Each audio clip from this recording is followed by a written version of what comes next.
Hello and welcome everyone. Today's video is going to be about the 5 toughest problems that were asked in IPMAT 2023. तो सबसे पहले बात करते हैं IPMAT 2023 की। जहां तक की बात है, मुझे जहां तक लगता है कि सारे स्टूडेंट्स जो अभी प्रिपेयर कर रहे हैं, they might have gone through the IPMAT 2023 paper and they might have seen it कि the difficulty level of the paper was very good and as a result of that उसी के कारण क्या हुआ कि अपने जो कट ऑफ्स थे वो भी काफी हाई गए हैं. So most of you who might be droppers or appearing for the first time, they need to see how the question is and how what is the paper pattern. ठीक है, तो आज का video is all about what were the 5 toughest questions which were easily solvable. और अगर आप उनको देख लेंगे तो आपको समझ में भी आ जाएगा कि ये काफी इजी क्वेश्चंस थे, पर ये बहुत सारे लोगों से नहीं करते बने एंड एज अ रिजल्ट अपन को पता है कि इसका जो कट ऑफ गया था इट वाज वेरी हाई. ठीक है, let's see the first problem itself. First problem में यहाँ पे क्या कह रहा है अपन को, बोल रहे हैं the product of the roots of the equation log with base 2 2 की power log with base 2x का whole square minus 5 log 2x plus 6 is equals to 0. मुझे प्रोडक्ट ऑफ रूट्स के बारे में बात कर रहे हैं, और अगर प्रोडक्ट ऑफ रूट्स के बारे में बात कर रहे हैं इसका मतलब मुझे रूट्स निकालने पड़ेंगे यहाँ पे, और रूट्स निकालने यानी कि मुझे zero of this equation find करना है मुझे. और जीरो ऑफ द इक्वेशन अगर मैं देखने की कोशिश करूँ यहाँ पे, तो ना ही ये एक लीनियर इक्वेशन है, यानी कि ना ही लीनियर पॉलिनोमियल दिख रहा है मुझे, और ना ही ये क्वाड्रेटिक पॉलिनोमियल दिख रहा है. यानी कि मुझे सबसे पहले क्या करना पड़ेगा, इसे I will have to reduce it. ठीक है, देखते हैं इसे ध्यान से देखो. अगर अपन ने यहाँ पे तो फर्स्ट टर्म देखो, अगर पहले टर्म में यहाँ पे क्या दिख रहा है यार, यहाँ पे दो चीजें अपन यहाँ पे लगा सकते हैं. First thing that I can see is the base is 2 as well as the exponent is 2. यानी कि अगर मुझे पता है यहाँ पे कि अगर बेस और एक्सपोनेंट जो हो जाए वो सेम हो जाता है, then the value of log is 1. यानी कि मैं क्या कहना चाह रहा हूँ यहाँ पे कि लॉग है और उसका बेस a है और एक्सपोनेंट भी a है, तो इसकी वैल्यू मुझे पता है कि ये 1 होती है. सिमिलरली अगर मुझे एक और चीज यहाँ पे दिख रही है, that is power rule. Power rule दिख रहा है मुझे यहाँ पे कि ये 2 के पावर में ये पूरा टर्म देके रखा हुआ है, और मैं क्या कर सकता हूँ, इस पूरे टर्म को क्या कर सकता हूँ, उतार सकता हूँ. तो उतार सकते हैं यहाँ पे, तो देख लेते हैं इसे उतार के क्या हो रहा है यहाँ पे. ये बन जाएगा log विद बेस 2x का होल स्क्वायर, है ना. और दूसरी चीज क्या हो जाएगी यहाँ पे, ये हो जाएगा log विद बेस 2 2. ये अपने पास आ गया है पूरा first term, it has been reduced to this form. Let us look at the second term. ये क्या बोल रहे हैं यहाँ पे, minus 5 log with base 2x and third term is 6 is equals to 0. देख पा रहे हो ये कि यहाँ पे बेस और एक्सपोनेंट सेम है, यानी कि इस पूरे की वैल्यू क्या हो जाएगी, it will reduce to 1. That is our new equation become something like this, log with base 2x का whole square minus 5 log with base 2x plus 6 is equals to 0. ये बन गई अपनी इक्वेशन. और यहाँ पे मैं देख सकता हूँ, देखो भैया कुछ फॉर्म दिख रहा है क्या यहाँ पे. बिल्कुल देख सकते हैं कि अगर अपन इस log विद बेस 2x को अगर अपन y मान ले, so this whole equation becomes a quadratic equation. देखो कैसे, अगर मैं इसको y मान लूं, if I consider this as y, then my equation becomes y square minus 5y plus 6 is equals to 0. क्या किया मैंने यहाँ पे, कुछ नहीं किया, मैंने log विद बेस 2x को मैंने y मान लिया, और ये y रखने के बाद क्या हो गया, ये क्वाड्रेटिक इक्वेशन बन गई मेरे पास. कुछ इस टाइप की क्वाड्रेटिक इक्वेशन बन गई है. यहाँ पे अपन क्या कर सकते हैं, मिडिल टर्म स्प्लिट कर सकते हैं. और यहाँ पे मैं देख पा रहा हूँ प्रोडक्ट क्या हो जाएगा, इनका 6 हो जाएगा. मिडिल टर्म स्प्लिट करेंगे अगर ये, तो ये हो जाएगा -2 और -3 हो जाएगा ये. तो ये हो जाएगा y square minus 2y minus 3y plus 6 is equals to 0. That is y minus 2 into Y minus 3 निकल कर आ जाएगा ये. और इसके बाद अपने पास y की दो वैल्यूज निकल कर आ रही है यहाँ पे, y is equals to 2 and y is equals to 3. These are my two values. पर अपने पास y क्या है यहाँ पे, y is our log with base 2x. यानी कि इसकी दो वैल्यूज आ गई हैं 2 एंड 3, और इसको अगर अपन यहाँ पे सब्सटीट्यूट कर देंगे तो अपने पास x की दो वैल्यूज आ जाएंगी, and those two values will be the roots of this equation, right. तो अपन यहाँ पे रख देते हैं यहाँ पे y की ये दोनों वैल्यूज, और दोनों अपन रूट्स निकाल लेते हैं. तो चलो देखो क्या हो रहा है यहाँ पे. सबसे पहले अगर अपन 2 रख दें यहाँ पे, तो हो जाएगा log with base 2x is equals to 2. That is my x becomes, क्या करूंगा, log को एक्सपोनेंट में कन्वर्ट कर दूंगा, यानी कि इसका बेस यहाँ पे स्विच हो जाएगा और इसका बेस बन जाएगा, यानी कि 2 का स्क्वायर हो जाएगा. It will become 4.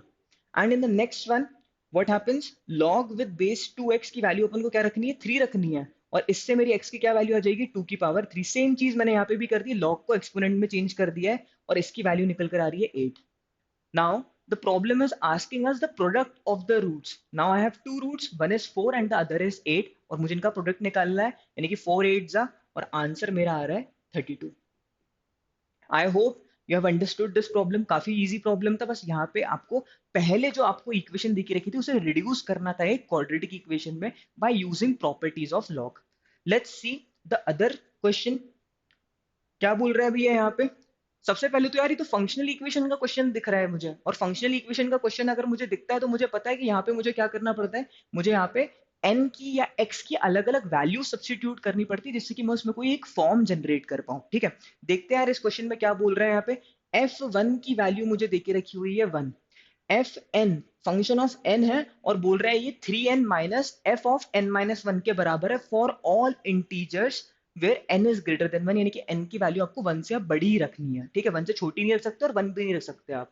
Then the value of f of 2023, ये उसी टाइप का क्वेश्चन है भैया। आपको अगर याद होगा कि 2022 में भी इसने 2022 का ही टर्म लिख के उसने क्वेश्चन पूछा था, 2023 में 2023 नंबर लेके किया है। सिमिलरली मेरे ख्याल से 2024 में भी ऐसे ही करेगा, 2024 यहाँ पे लिख देगा और बोलेगा कि क्या इसका वैल्यू हो सकती है। देखो यार इसको कैसे सॉल्व करेंगे। f1 की वैल्यू मेरे पास अवेलेबल है यहाँ पे 1, गिवन लिख लिया अपन ने यहाँ पे। एफ एन की अगर अपन बात करें, अब यहाँ पे अपन को क्या करना पड़ेगा, वैल्यू सब्स्टिट्यूट करना चालू करना पड़ेगा। कर देते हैं भैया यहाँ पे वैल्यू सब्स्टिट्यूट। कौन सी वैल्यू करेंगे सबसे पहले सब्स्टिट्यूट?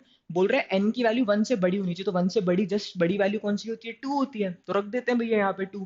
तो हो जाएगा f2 is equals to 3 into 2 minus F of 2 minus 1 is F of 1, it comes out to be 6 minus 1 that is 5। f2 मेरा 5 निकल कर आ रहा है। सिमिलरली f3 निकाल लेते हैं। f3 निकालने के लिए मुझे कुछ नहीं करना है, n की जगह पे 3 रखना है, तो ये हो जाएगा 3 इंटू 3 यानी कि 9 माइनस एफ ऑफ 3 माइनस 1 यानी कि एफ ऑफ 2 हो जाएगा ये। और ये एफ ऑफ 2 यानी कि क्या है, f2 की वैल्यू क्या आई थी अपनी, 5 आई थी, तो 9 माइनस 5 हो जाएगा यानी कि ये तो 4 हो जाएगा। ठीक है भैया, अपने पास तीन वैल्यूज आ गई है, f1 f2 f3। दो और निकाल लेते हैं और फिर देखते हैं कि कुछ फॉर्म जनरेट हो पा रहा है कि नहीं हो पा रहा है। f4 की अगर अपन बात करें यहाँ पे, तो n की जगह मुझे दोनों भी जगह पे क्या रखना है, 4 रखना है, तो ये हो जाएगा 4 3 12 माइनस 4 माइनस 1 3 यानी कि माइनस f3 हो जाएगा ये। और f3 की वैल्यू अपन ने अभी निकाली हुई है, 4 निकल कर आई थी, तो ये हो जाएगा 12 minus 4 that is 8। Okay, similarly I will find f5 also. n की जगह 5 रख दूंगा तो हो जाएगा 5 3 15 माइनस 5 माइनस 1 यानी कि 4, तो f4 निकाल लूंगा, और f4 मेरे पास ऑलरेडी अवेलेबल है 8 है, 15 माइनस 8 विल बिकम 7। चलो यार अपने पास पांच वैल्यूज आ गई हैं इस फंक्शन में रखने के बाद, एक तो ऑलरेडी गिवन थी, और इनमें अगर देख सकते हैं अपन तो कुछ फॉर्म जनरेट होता हुआ दिख रहा है कि नहीं। देखो अगर यहाँ पे, तो सबसे पहले f1 की वैल्यू मुझे यहाँ पे 1 देके रखी हुई है, f2 की वैल्यू मेरी 5 निकल कर आई थी, f3 की वैल्यू 4 है, उसके बाद f4 की वैल्यू मेरी 8 है, और f5 की वैल्यू मेरी 7 है। ठीक है, फर्स्ट पोजीशन पे 1, फिर 5, फिर 4। यार यहाँ पे अगर मैं ऑड टर्म्स देखूं, ऑड टर्म्स देखो भैया यहाँ पे क्या है, first term is 1, third term is 4, similarly fifth term is 7। यार यहाँ पे मुझे एक ऑर्डर जनरेट होते हुए दिख रहा है, आप लोगों को दिख रहा है कि नहीं? यहाँ पे 3 3 का जंप होते हुए दिख रहा है, तो यानी कि ये तो क्या बन गई अपनी अरिथमेटिक प्रोग्रेशन बन गई अगर 3 3 का जंप हो रहा है। सिमिलरली अगर इवन नंबर्स भी स्पॉट करें अपन, तो यहाँ पे 5 से 8 जा रहा है, 5 से 8 यानी कि फिर से 3 3 का स्विच यहाँ पे क्या हो रहा है, जंप हो रहा है, फिर से अरिथमेटिक प्रोग्रेशन बन गई। और अपन से क्या फाइंड करने के लिए बोल रहा है यहाँ पे, एफ ऑफ 2023, यानी कि अपना फर्स्ट टर्म ये है, थर्ड टर्म ये है, फिफ्थ टर्म ये है, सेकंड टर्म ये है, और फोर्थ टर्म ये है, तो अपन से बोल रहा है एफ ऑफ 2023 निकालना है। अगर 2023वां टर्म निकालना है मुझे, 2023वां टर्म्स में कितने ऑड और कितने इवन नंबर्स हो जाएंगे। अगर अपन सोचें, हमेशा अगर इवन नंबर्स लेते हैं अपन, समझ लो आपने लिए 6 नंबर्स, 6 नंबर्स लिए, तो उसमें से 3 इवन होते हैं, 3 ऑड होते हैं। सिमिलरली 10 लोगे तो 10 में 5 इवन 5 ऑड हो जाएंगे। सिमिलरली अगर 2022 नंबर्स लोगे, 2022 नंबर्स लोगे अगर, तो उसमें 1011 जो है वो ऑड हो जाएंगे, और 1011 जो है वो इवन हो जाएंगे। तो यहाँ पे भी यही चीज होगी। 2022 तक अपन को समझ में आ गया कि 1011 ऑड नंबर्स हैं और 1011 जो है वो इवन टर्म्स हैं। सिमिलरली जो 2023वीं टर्म होगी वो क्या हो जाएगी, वो it would be the next odd term, यानी यानी कि 2023 की जो टर्म होगी वो ऑड टर्म होगी, यानी कि टोटल कौन से नंबर की ऑड टर्म होगी, वो 2023 would be which number of odd term? 1011 तक यहां तक हो चुकी थी, तो 2023 भी कौन सी हो जाएगी? It would B 1012th odd term, यानी कि मुझे 1012वीं ऑड टर्म निकालनी है। और साथ साथ मुझे यहाँ पे बहुत अच्छे से पता है कि ये क्या बन रही है, ये एपी बन रही है जिसका फर्स्ट टर्म 1 है, सेकंड टर्म 4 है, थर्ड टर्म 7 है। तो 1012वां टर्म क्या हो जाएगा? 1012वां टर्म क्या हो जाएगा इस एपी का? It would be nothing but A plus N minus one into D, यानी कि 1011 डी ऐड करने पड़ेंगे इसमें। अपना डी अपन ने यहीं पे स्पॉट कर लिया था कि D was nothing but 3। First term क्या है अपनी? तो 1 है, यहाँ पे सब्सटीट्यूट कर देते हैं यहाँ पे, तो ये हो जाएगा 1 plus 1011 into 3, that is it will B 1 plus 3033 and it would B 3034। मेरे ख्याल से समझ में आ गया होगा कि कैसे अपन ने यहाँ पे n की अलग अलग वैल्यूज पुट की, और उसके बाद जो अपने पास टर्म्स जनरेट हुए वहां पे अपन ने क्या देखा? सीक्वेंस फाइंड किया। It was an arithmetic progression, और उसमें अपन ने फिर जनरल टर्म का फॉर्मूला लगा के अपन ने 2023वीं टर्म निकाली, जो कि अपन से क्वेश्चन पूछ रहा था। I hope this problem is clear. बहुत ही अच्छा क्वेश्चन था, काफी like it was very easy as well, and it required you to know the concepts of AP as well as functional equations. अगर आपको ये दोनों चीजें अच्छे से आती तो आपने बहुत इजीली बना लिया होता ये question. Let's look at the next problem guys. बोल रहा है यहाँ पे the length of the line segment, length of line segment find करने के लिए बोल रहा है joining the two intersection points. दो इंटरसेक्शन पॉइंट्स हो रहे हैं, इसका मतलब किन किन के बीच में? Of the curves. ये पहला कर्व दे के रखा हुआ है मुझे, और ये मुझे दूसरा कर्व दे के रखा हुआ है। अब भैया सबसे पहले तो अपन फर्स्ट कर्व को अगर एनालाइज करें तो अपन को दिख रहा है यार यहाँ पे मॉड एक्स है, और मॉड एक्स क्या है? एक ऐसा फंक्शन है जो दो अलग अलग वैल्यूज देता है, for x greater than equal to zero and for X less than zero. तो उस हिसाब से यहाँ पे ये जो कर्व है it will be reduce into two forms, यानी कि यहाँ पे दो तरीके से ये फंक्शन बट जाएगा। First would be y is equals to 4970 minus x for x greater than equal to zero, क्योंकि अपन को पता है मॉड एक्स की वैल्यू एक्स ही हो जाएगी for x greater than equal to zero, और in that case it will become this. And similarly when x is less than zero, यानी कि x की वैल्यू अगर लेस देन जीरो, तो मॉड क्या करेगा? उसे अपनी तरफ से एक नेगेटिव साइन देगा, और अगर उसे अपनी तरफ से एक नेगेटिव साइन देगा तो ये माइनस एक्स हो जाएगा, और ये माइनस ऑफ माइनस एक्स यानी कि ये हो जाएगा y is equals to 4970 plus x.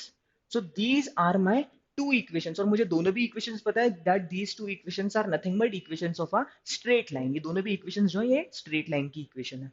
Similarly अगर मैं दूसरे कर्व की बात करूँ, ये y is equals to x square, मुझे पता है कि ये पैराबोला है, ठीक है, और ये पैराबोला कैसा टाइप का है? कुछ इस टाइप का पैराबोला है ये।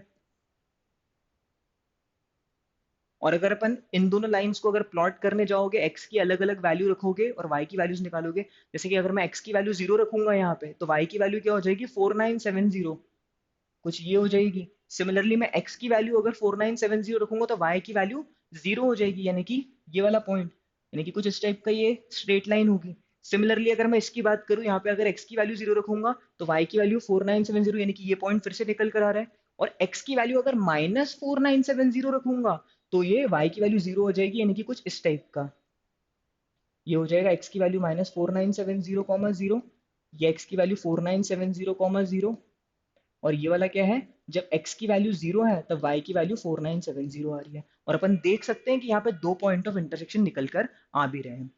दो पॉइंट ऑफ इंटरसेक्शन का मतलब क्या होता है कि यहाँ पे क्या हो रहा है? These two curves are meeting, and if these two curves are meeting, जो यहाँ पे y की वैल्यू है और यहाँ पे जो y की वैल्यू है, तो अगर अपन यहाँ से इस y की वैल्यू अपन यहाँ पे अगर सब्सटीट्यूट करेंगे, then it will satisfy those equations, यानी कि जो अपनी x की वैल्यूज निकल कर आएगी वो सेटिस्फाई करेगी ये इक्वेशंस को। यही मतलब होता है इंटरसेक्शन का मतलब।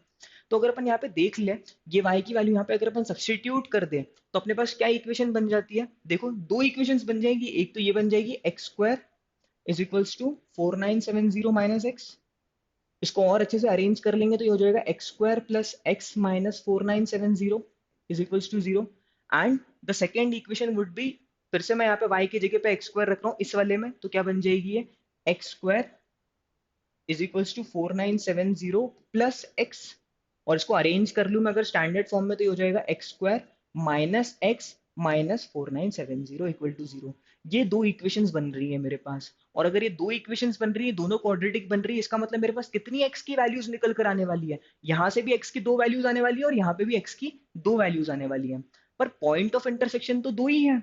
है ना। तो इसका मतलब तो ये हो जाएगा कि जो दो वैल्यूज निकल कर आएंगी वो इनवैलिड होंगी। चलो यार देख लेते हैं कि क्या निकल कर आ रही है।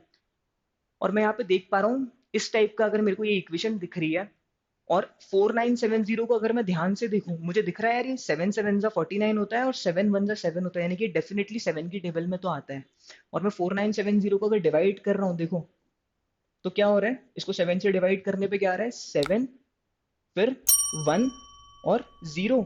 यानी कि मैं इसको 4970 को एक्चुअली लिख सकता हूँ 70 × 71 लिख सकता हूँ। इसका मतलब मैं ऐसे कुछ नहीं किया मैंने, ये जीरो जो है इसको दे दिया यहाँ पे, तो ये हो जाएगा 70 × 71।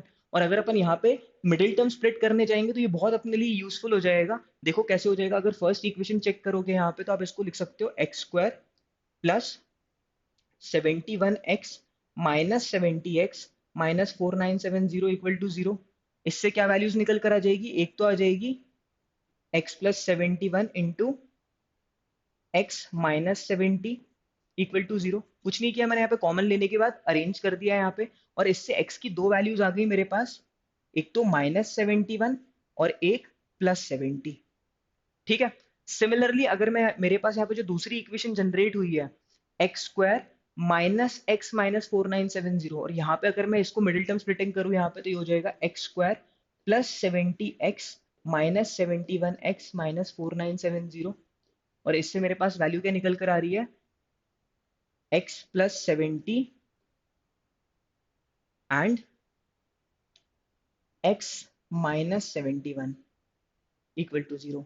यानी कि इससे मेरी x की दो वैल्यूज निकल कर आ रही हैं फिर से, x is equals to -70 and +71।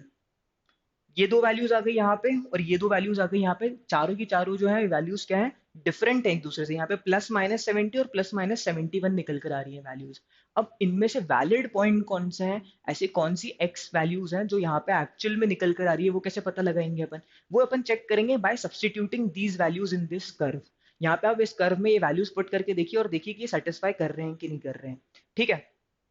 चलो भी ये चेक कर लेते हैं। यहाँ पे हम सबसे सबसे पहले अगर अपन चेक करेंगे यहाँ पे तो y is equals to, Y की जगह पे मैं अगर 70 रख देता हूँ, 70 रख रहा हूँ यहाँ पे तो ये हो जाएगा 70 का स्क्वायर यानी कि 4900, और ये -70 तो इधर जाके +70 हो जाएगा यानी कि 4970 इक्वल टू 4970 आ रहा है, यानी कि 70 का 70 जो पॉइंट है वो सेटिस्फाई हो रहा है। सिमिलरली अगर मैं -71 सब्सटीट्यूट करूँ यहाँ पे तो ये हो जाएगा 70 -71, और यहाँ पे क्या हो जाएगा, ये y की जगह पे x² रखना है यानी कि -71 का होल स्क्वायर हो जाएगा। -71 का होल स्क्वायर कितना हो जाएगा, ये हो जाएगा 5041 के बराबर। और यहाँ पे अगर अपन चेक करें -71 को मॉड में कर लूंगा तो +71 हो जाएगा। 4970 -71 यानी कि ये दोनों बराबर तो बिल्कुल भी नहीं आ रहे, यानी कि -71 is not the valid point.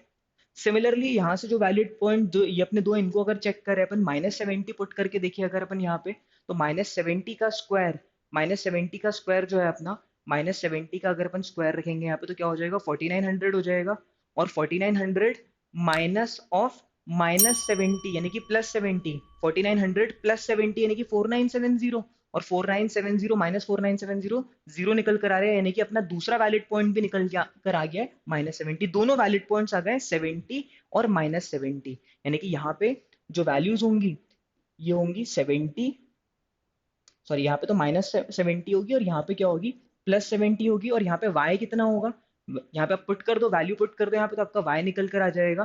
कितने होगा यहाँ पे, 70 का स्क्वायर हो जाएगा क्या, -70 का स्क्वायर हो जाएगा यहाँ पे, और -70 का स्क्वायर यानी कि 4900 हो जाएगा यहाँ पे।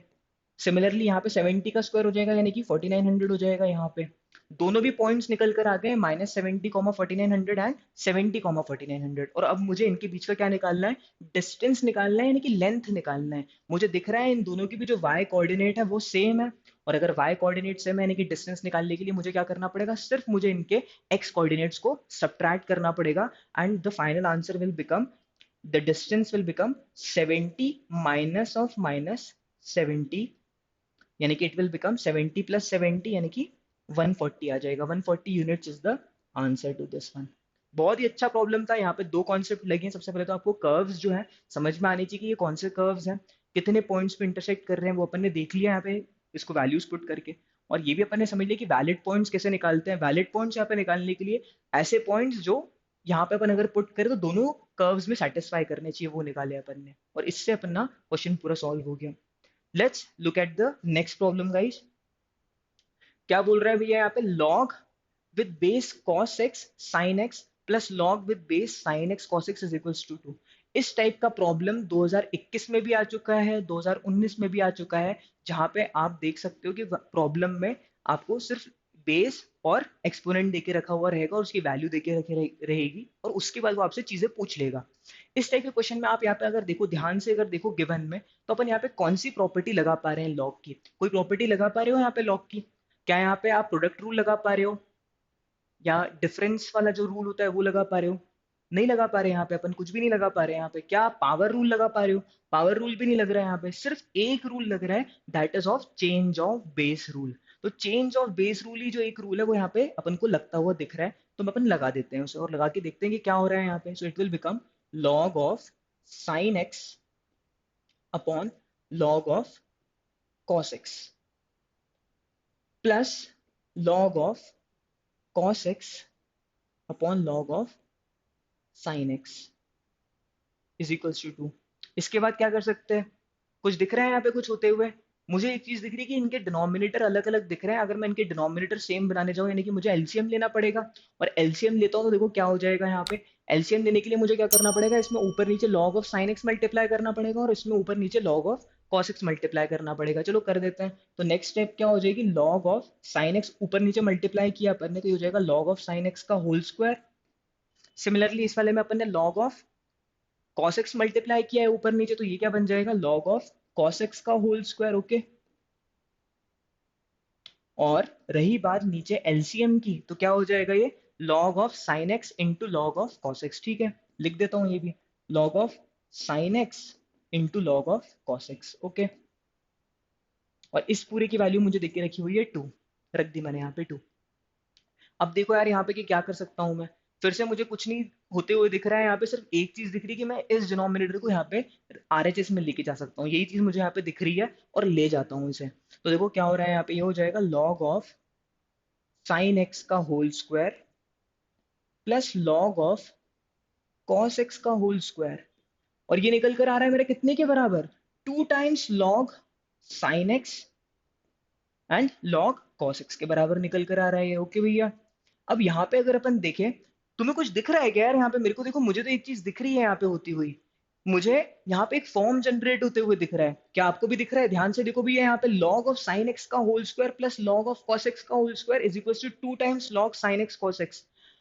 भैया यहाँ पे मुझे दिख रहा है कि यार ये तो a का स्क्वायर है, ये तो b का स्क्वायर है, और ये तो अपना 2 टाइम्स ए बी के बराबर निकल कर आ रहा है। और यहाँ पे बीच में प्लस का भी साइन है, यानी कि अगर मैं इस 2ab को इधर लेके आ गया, इधर लेकर आ जाऊंगा, तो ये बन जाएगा a square minus 2ab plus B square is equal to 0। नहीं समझे? नहीं समझे? देखो यहाँ पे कुछ नहीं किया मैंने, log ऑफ साइन एक्स को अगर मैं a मान लूं तो ये a का स्क्वायर हो गया, log ऑफ cos x को अगर मैं b मान लूं तो ये b का स्क्वायर हो गया, और ये क्या है, ये a है, ये b है, यानी कि ये तो मेरा पूरा 2ab हो गया। तो मैंने यहाँ पे रख दिया भैया 2ab, और उसके बाद मैंने कुछ नहीं किया, रीअरेंज किया, और रीअरेंज करने के बाद यहाँ पे क्या बन गई, ये तो एक आइडेंटिटी बन गई, and this identity is nothing but a minus b का होल स्क्वायर। और मेरा a कितना है, a कितना है, log of sine x, b कितना है, log ऑफ cos x। रख देते हैं भैया यहाँ पे, फटाक से रख देते हैं यहाँ पे जल्दी से। तो क्या हो रहा है, ये log of sine x, log of sine x minus log of cos x का whole square is equals to 0। और इससे मेरे पास क्या वैल्यूज निकल कर आ रही है, ये तो a माइनस बी का होल स्क्वायर अगर 0 है, इसका मतलब क्या हो जाएगा, a minus b is equals to 0, यानी कि log of sine x minus log of cos x is equals to 0।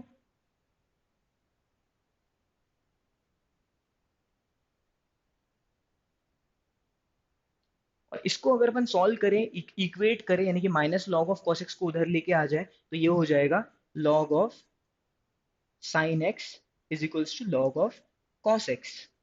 That is sin x comes out to be equal to cos x। ये निकल कर आ रहा है क्या? और अगर ये निकल कर आ रहा है, तो मुझे पता है कि sin x और cos x की वैल्यू बराबर कब होती है।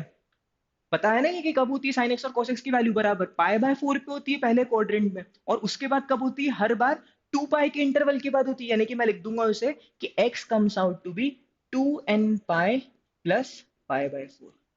This is the answer guys, ये x की वैल्यू निकल कर आ रही है। x की वैल्यू ही मेरे से पूछ रहा था यहाँ पे, और यहाँ पे मैंने देखा कि कैसे सिर्फ चेंज ऑफ बेस रूल से मैंने ये क्वेश्चन को पूरा का पूरा क्या कर दिया, सिंप्लीफाई कर दिया। इस टाइप का क्वेश्चन जो है आपसे मल्टीपल टाइम्स जो है प्रीवियस ईयर में पूछा जा चुका है। अगर आपने वो क्वेश्चन किए हों तो आपके लिए ये क्वेश्चन बहुत ही ईजी बन जाता। ठीक है, okay, let's look at the last problem I guess, and this is find the find the maximum value of sine alpha minus sine beta if cos alpha plus cos beta is equals to 1। cos alpha plus cos beta की value मुझे 1 दे के रखी हुई है और मुझसे पूछ रहे हैं maximum value of sin alpha minus sin beta. कैसे करेंगे भैया? यहाँ पे बहुत सारे बच्चों ने यहाँ पे जो अप्रोच लगाई होगी that is by finding the maxima of this point, this equation, maxima इसका फाइंड करने की कोशिश की होगी और इससे आपको अल्फा और बीटा के बीच में रिलेशन मिल जाता। ये करने की कोशिश की, पर ये आपके लिए जो है बहुत ज्यादा गलत हो जाएगा ये approach, because this would give you wrong answers. और यहाँ पे आप क्या कर सकते हो, इस टाइप का क्वेश्चन अगर आपको कभी भी दिखे जहाँ पे गिवन इस टाइप का है कि cos alpha plus cos beta की वैल्यू 1 दी हुई है और साइन से रिलेटेड आपसे कभी भी क्वेश्चन पूछ रहा है, तो सबसे बेस्ट तरीका क्या होगा यहाँ पे, that would be to square both these sides. इन दोनों को स्क्वायर कर दो आप। और स्क्वायर कैसे करो? सबसे पहले तो इस sine alpha minus sign beta की वैल्यू क्या कर लो, सबसे पहले तो x मान लो। अब कुछ मत करो, इसको भी स्क्वायर कर डालो, यानी कि this square and this square, और यहाँ पे भी स्क्वायर कर डालो, LHS का square is equals to RHS का स्क्वायर कर डालो। This comes out to be cos square alpha plus cos square beta plus 2 times cos alpha cos beta is equals to 1। ये निकल कर आ रहा है। सिमिलरली यहाँ पे अगर स्क्वायर करोगे तो ये a माइनस बी का होल स्क्वायर हो जाएगा। a माइनस बी का होल स्क्वायर यानी कि a square plus B square minus 2ab। रख दो फटाक से यहाँ पे, तो ये हो जाएगा साइन अल्फा का स्क्वायर यानी कि साइन स्क्वायर अल्फा हो जाएगा ये, और ये साइन स्क्वायर बीटा हो जाएगा, और साथ साथ यहाँ पे क्या आ जाएगा, minus 2 sine alpha sine beta आ जाएगा क्या? ठीक है, लिख देता हूँ यार। और ये पूरा कितने के बराबर हो जाएगा, ये पूरा एक्स स्क्वायर के बराबर हो जाएगा। ठीक है, और इसको अपन क्या कर रहे हैं, अब देखो यार यहाँ पे मुझे cos square alpha sign square alpha दिख रहा है, cos square beta sine square beta दिख रहा है, मुझे तो प्रॉपर्टी जनरेट होते हुए दिख रही है। आप लोगों को दिख रही है? कौन सी प्रॉपर्टी हो रही है? बिल्कुल सही, बिल्कुल सही, sign square alpha plus cos square alpha वाली प्रॉपर्टी जनरेट होती हुई दिख रही होगी मेरे ख्याल से यहाँ पे। और इसकी वैल्यू 1 हो जाती है, यानी कि अगर मैं इसको और इसको ऐड कर दूं, यानी कि यहाँ पे क्या हो जाएगा, और सिंप्लीफिकेशन हो जाएगा। चलो कर देते हैं फटाक से। और यहाँ पे एक चीज याद रखनी है अपन को कि this is on the LHS and this is on the RHS। तो LHS से LHS ऐड करना है, this should be added to this, यानी कि this will become sine square alpha plus cos square alpha, यानी कि 1 बन जाएगा ये। Cos square beta plus sine square beta यानी कि फिर से 1 बन जाएगा, और ये दोनों ऐड होने के बाद क्या हो जाएगा, 2 कॉमन आ रहा है इन दोनों में से, तो ये हो जाएगा cos alpha cos beta, cos alpha cos beta minus sine alpha sine beta निकल कर आ रहा है यार ये तो। और इस पूरे की वैल्यू कितनी हो जाएगी, ये दोनों ऐड हो जाएंगे यहाँ पे RHS में 1, और एक्स स्क्वायर ऐड हो जाएगा, यानी कि ये हो जाएगा 1 प्लस एक्स स्क्वायर। ठीक है, 1 से 1 कैंसल आउट कर दूं? ठीक है, कर देता हूं। उसके बाद यहाँ पे क्या आ रहा है, ये निकल कर आ रहा है 1 plus 2 times this whole value is coming out to be equal to x square. और यहाँ पे अगर अपन इसे सॉल्व करें, अपन को किसकी वैल्यू निकालनी है, अपन को x की वैल्यू निकालनी है, इसकी वैल्यू निकालनी है, और एक्स स्क्वायर अपने पास ये पूरा अवेलेबल है। देखो क्या आ गया है अपना एक्स स्क्वायर फाइनली आ गया है मेरे पास यहाँ पे 1 प्लस 2 टाइम्स, ये क्या है, ये क्या है, ये कोई प्रॉपर्टी दिख रही है, cos alpha cos beta minus sine alpha sine beta. बिल्कुल, this is nothing but cos of alpha plus beta, right, this is cos of alpha plus beta. और मेरे से बोल रहा है कि इसकी मैक्सिमम वैल्यू फाइंड करनी है। Maximum value cos alpha plus beta cos theta, this is nothing but cos theta. Cos theta की मैक्सिमम वैल्यू कब आती है? कॉस थीटा की मैक्सिमम वैल्यू क्या हो सकती है?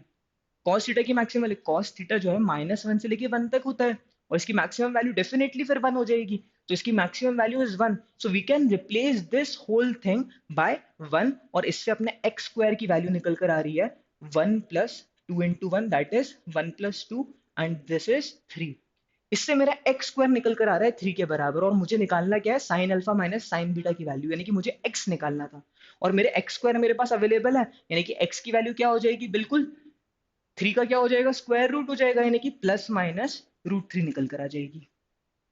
This will be the final answer guys. So this is how this question is done. यहाँ पे अगर अपन देखें कि कभी भी इस टाइप का अगर प्रॉब्लम दिखे आपको, तो यहाँ पे this can be reduced by using certain identity, that is by squaring this side and squaring this part and then adding. और उसके बाद अपन ने यहाँ पे आइडेंटिटी देख ली कि कैसे लगानी है। I hope you found this video very useful in your preparation. मेरे ख्याल से droppers जो होंगे बच्चे जिन्होंने पेपर दिया होगा and they might be appearing, they might have understood what mistakes they might have committed, as well as the freshers who are going to give exam this year, उनके लिए भी ये काफी helpful रहने वाला है, I hope. So guys, this is it from today's video. I hope you will subscribe and like this video. We'll see you in the next video. Goodbye.